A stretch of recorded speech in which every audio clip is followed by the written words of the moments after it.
n'y a pas longtemps, vous avez appris qu'il y avait un problème au niveau de l'immobilier et c'était dans la zone de Grand Bassam.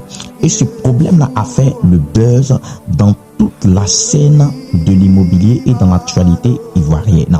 Et ce problème-là était un litige foncier qui opposait deux personnes, c'est-à-dire une entreprise et un particulier qui avait son terrain.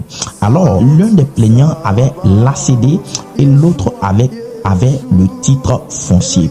Et pour finir, lorsque la justice a tranché, celui qui a été reconnu propriétaire légal de cette parcelle-là était celui qui avait le titre foncier. Alors, quelle leçon tu dois retenir de cette affaire? Pour toutes les personnes qui veulent se lancer dans l'immobilier, pour toutes les personnes qui veulent acheter des terrains, lorsque vous achetez votre terrain, ne vous limitez pas seulement à l'ACD. Il y a deux statuts juridiques dans le foncier.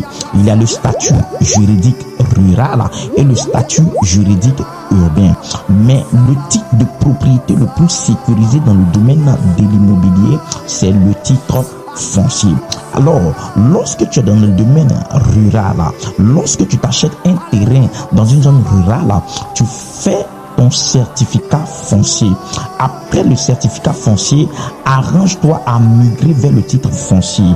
Le titre foncier rural. Il est possible d'avoir un certificat foncier et migrer vers un titre foncier pour que ta terre soit immatriculée. Et il est possible aussi dans la zone urbaine, c'est-à-dire dans le statut urbain, d'avoir son ACD et de migrer aussi pour aller vers le titre foncier urbain. C'est très important. Le titre foncier est le document juridique le plus sécurisé dans le domaine de l'immobilier.